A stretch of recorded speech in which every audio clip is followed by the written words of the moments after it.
I'm going to show you Maspalomas in Gran Canaria. First, I start with the lighthouse El Faro. The decision to build a lighthouse was made in 1861, but it took actually 28 years to finish it. At that time, the place was uninhabited, and it was a desert paradise which was cut off from the rest of the island. To build a lighthouse which stands 55 meters high, they used a dock with a small ramp to unload the materials which could only be brought in by the sea.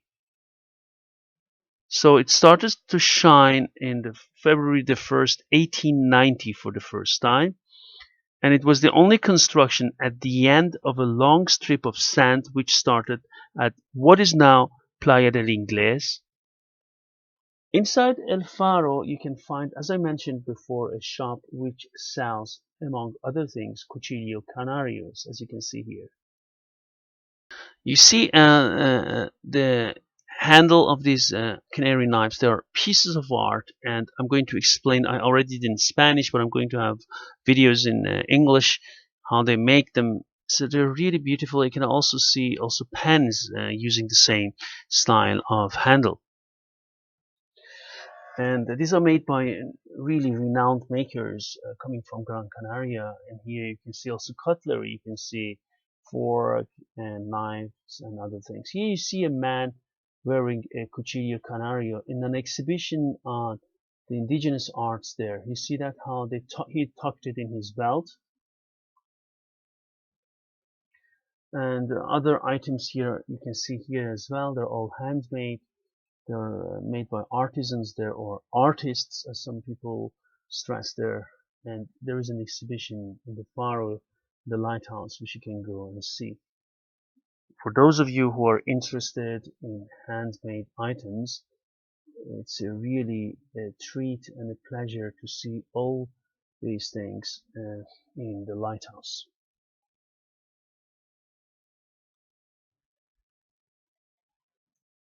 Here we come to see the dunes of Maspalomas, and they are without doubt biggest attraction for many people who come to the island. And according to scriptures of the dunes, should the dunes not originated but have acquired their present form by a tsunami that took place in 1755 after an earthquake. It's a natural resort and reserve center, as you can see here.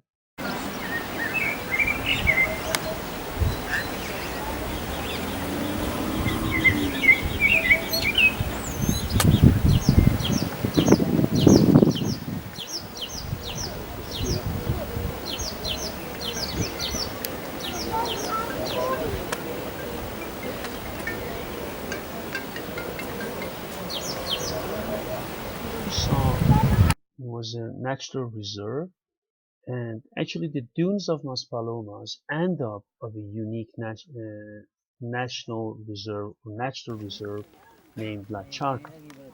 La Charca is used by migratory birds as a breeding ground, and it's a water zone, as you saw there. Maspalomas has three ecosystems: Palmero, the palm grove, La Charca, the pound, and Las Dunas, dunes. What you see here is Las Dunas, the dunes. The dune area, Las Dunas Maspalomas, is a typical and yet special protected area which is found only on the island of Gran Canaria. You can see different lizards and insects here as well, and different species of them. Maspalomas dunes are, as I mentioned, sand dunes located on the south coast of the island of Gran Canaria, province of Las Palmas.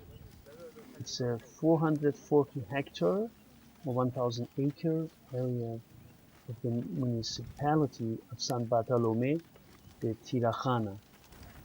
And the area has been actually protected as a nature reserve since 1987. And it's good to know that they were one of the contenders in the 12 Treasures of Spain competition. The sand dunes of Maspalomas were formed by, this area, they were formed by sand from the bottom of the ocean. So that's an assumption during the last ice age centuries. Then the wind blew the sand towards the coast of the island. So opinions differ on this.